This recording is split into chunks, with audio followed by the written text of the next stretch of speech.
2025 is probably going to be one of the years where inflation is going to skyrocket. As they say, it is going to go to the moon. Here in this video, I'm going to explain to you and show you some of the facts out there that is probably going to lead inflation to get out of hand. So the inflation that you saw back in 2022 is absolutely nothing compared to the inflation that might happen or most likely is going to happen in the next year. And one of the reasons that people actually get poor in those circumstances is that suddenly they find out that inflation got out of hand and their savings lost a significant portion of their value. So here in this video, I'm going to show you the facts. Now, a lot of people might not like me for this video because if you're a Trump supporter, then you're probably going to hate this video. But I'm not here trying to hate anybody or just criticize anybody.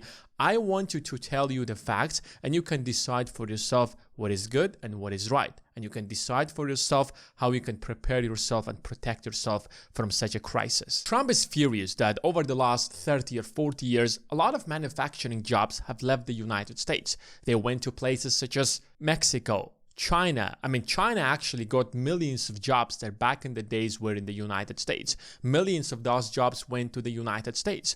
And Trump has made a very good promise of that he wants to bring most of that manufacturing jobs back into the United States. And one of the ways that he's actually trying to do that is by imposing tariffs on foreign goods. Like a couple of days ago, Trump said that the day he becomes the president, which is 20th of January 2025, the day of his inauguration, he's going to impose a 25% tax or tariff on all the goods that come from Canada and Mexico. An extra 10% on all the goods that come from China. How did suddenly Trump is actually imposing a lower tariff on China compared to countries such as Mexico and Canada? When Trump became president the first time, he imposed a lot of tariffs on China. And then when Biden became the president, he continued the exact same policies. In fact, he even increased the tariffs on China. So if you take a look at, for example, the tariffs on EVs, there is a 100% tariff on all the EVs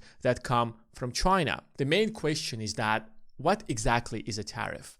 A tariff is a tax on foreign goods. If a Chinese company wants to manufacture something in China and bring it to the United States, and there is, let's say, a 10% tariff, then you are going to pay an extra 10% in order to sell it in the United States.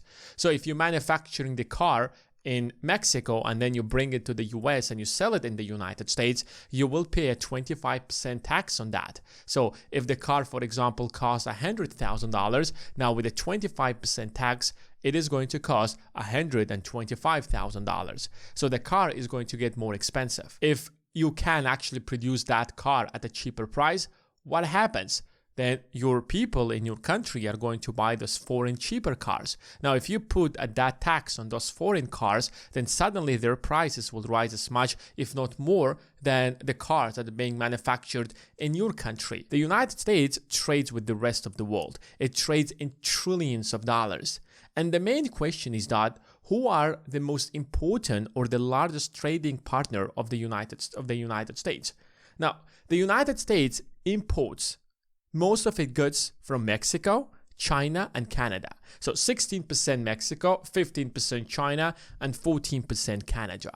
If Trump actually moves forward with this policy by imposing a 25% tariff on all the goods from these three countries, suddenly prices will increase by 25%.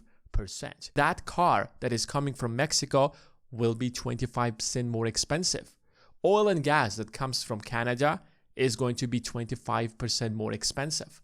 Now, if you check the United States, the northern part of the US, I'm talking about the states that border Canada, a lot of their oil and gas comes from Canada because Canada is a net exporter of oil and gas. It's much easier and cheaper for Canada to supply them and build a supply chain than the United States to do that from a place like Texas, for instance. So if the price of energy is going to rise by 25%, it is going to impact the price of everything because energy prices impact the price of shipping things from one place to another, delivering things from one place to another. And you know what is going to happen to the local manufacturers? When they will look, foreign products have been increased by 25%, they will increase their prices. And suddenly, that is going to be the new norm price. That is going to be the new standard. At the end of the day, the final consumer is going to pay that price. That is a direct increase in prices. And what do we call that in economics? Exactly. Inflation. He also said some of the wildest things out there, such as he can actually impose 1,000% tariffs on Mexico. And Mexico is one of the most important trading partners for the United States because a lot of things are being moved to Mexico. Since the cost of labor in the US is so expensive, they move manufacturing to Mexico where the cost of labor is much cheaper. So a lot of machinery, cars are being manufactured in Mexico instead of the United States and then being imported to the US. But there is something that we didn't actually talk about and haven't actually paid enough attention. Do you know that the United States is not the only country that can impose tariffs? So if the US imposes a 25% tariff on Mexico, Mexico can do the exact same thing and mirror the US actions by imposing a 25% tariff on all the goods that come from the United States. 18% of all the US exports go to Canada, 16% go to Mexico, 7.5% goes to China, and then the others go mostly to other European countries and also India and Japan. So if Canada will impose a 25% tariff on the United States, the US companies will pay a higher price in order to sell them in Canada or in Mexico. And even now, the United States is not price competitive because the cost of labor in the United States is very expensive. Products that are being manufactured in the US or produced in the United States are much more expensive. And they will be more expensive by 25% if they will actually backfire and do something like that. And US companies will have to somehow take action in order not to see their profits plummet. Because if something like that will happen, their stock prices in the market will actually plummet as well, which means that they will simply rip off the US consumers even more by raising prices in the United States. So here you go. You have another reason for prices to actually increase if such tariffs will be actually imposed on 20th of January. Take a very simple example of cars. Leading car brands in the United States in 2023. Of course, number one is Ford, and most of the Fords are manufactured in the United States. But at number two, we have Toyota, then Chevy, Honda, Nissan, Hyundai, and so on and so forth.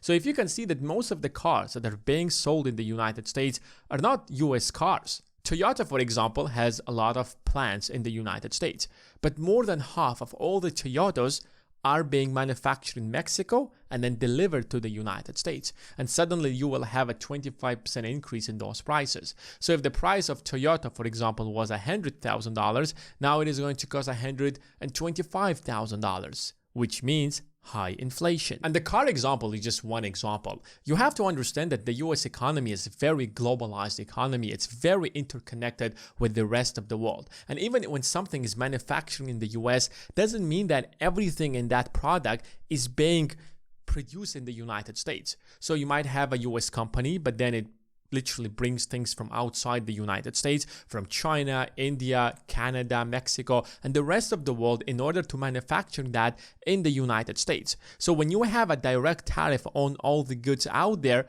the price of the final product, even if it's manufactured in the United States, will actually rise one way or another because somebody will have to pay that price. And I don't think that business owners will actually take responsibility. They will just take that tariff and will shift it to the consumers, which is you. Let's give Trump credit because on one side, he wanted to put all of those tariffs. On the other side, he wants to reduce taxes for manufacturing in the United States. He wants to reduce taxes for everything in the United States. So those tariffs will actually fill the budget. On the other side, if you're actually making it in the United States, you will just pay a lower price. So prices might actually go down because companies will pay a lower tax rate. So that is his strategy in order to balance the budget in one way or another. I guess the most interesting question here is that why didn't anybody else do what Trump is proposing to do?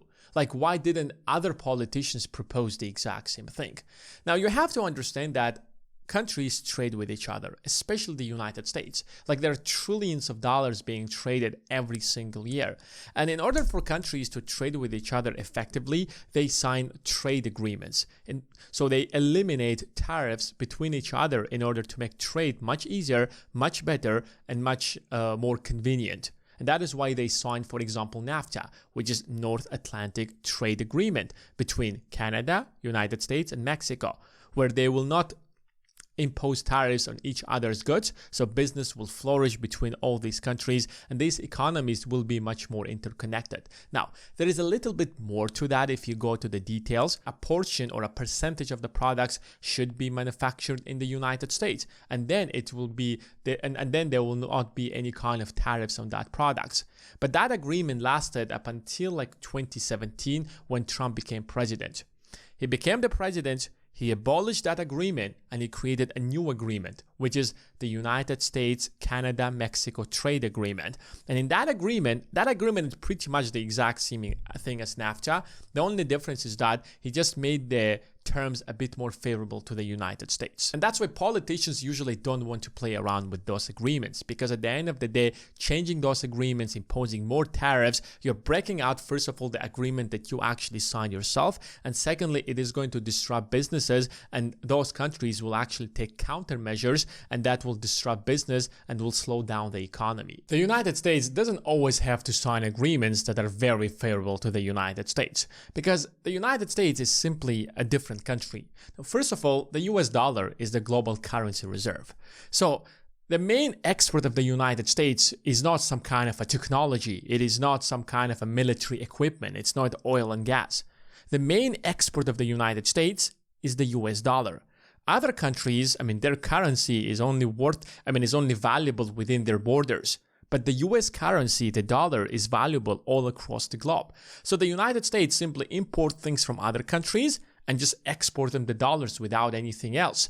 And that's why the United States does not always need to have a trade balance. I know that I'm not saying that the United States should just run trillions of dollars in debt, but to a certain extent, United States can afford that kind of a debt because the US needs the dollar to flow all across the globe to let the US dollar be the global currency reserve. Secondly, when other countries impose tariffs on US companies, the United States is going to suffer. You see, when you have a country and then you have the United States, now, United States is a large enough economy where a lot of companies actually thrive and become so huge that they can compete not just with companies from other countries, they can compete with other countries. So when the United States signs a free trade deal with another country, suddenly US companies can come to that country and dominate the entire markets. And the more US companies out there, the more power the United States will have over these countries. And that's why sometimes these trade agreements are not favorable to the United States, because manufacturing something in that country is cheaper than the United States because the cost of labor in the US is higher than that country. But on the other hand, US companies take advantage by dominating the industries in all those countries. And that is why free trade agreements in a lot of cases is much more beneficial to the United States than all those countries. And thirdly, the US economy is very interconnected in the world. And the more US economy is interconnected with them, the more favorable agreements the US signs for them, the more they will be influenced by the United States, the more they will depend on the United States. If the US suddenly will just leave them or will just give them terms that are not favorable to them as well, there will be a power vacuum that other countries can actually take. For example, China, Russia, India, countries that are competing with the United States. Now, I can't tell you for a fact what is going to be the final outcome of the tariffs that are being proposed by Trump. And a lot of these tariffs, I don't think they will actually happen. Some of them will take place, but some of them are just tools in order for Trump to negotiate better deals. Some of them are tools in order for Trump to negotiate other things out there. I don't know what is his plan exactly, but theoretically, if all of these tariffs will be imposed, there is going to be massive inflation. So the impact of those tariffs might not happen immediately under Trump presidency. They might happen after Trump, when Trump leaves office, especially when this is the final term for Trump. Or it could be simply a strategy that Trump is going to use in order to simply renegotiate all the agreements and make them much more favorable to the United States and not actually impose all of those tariffs that he promised, especially the 25% tariff tariff on Canada and Mexico. But regardless of what happens, at the end of the day, you want to protect yourself. You want to keep your money invested. You don't want to hold all of your money in cash, because if the inflation is actually going to rise within the next couple of years because of these reasons, then the real value of your money is going to actually go down. And that is why you need to start investing. That is why you need to let your money start working for you. And if you actually need help with that and you want to learn how to make your first $100,000 in the stock market, then check out the first link in the description. Thanks guys for watching, and I will see you in the next one.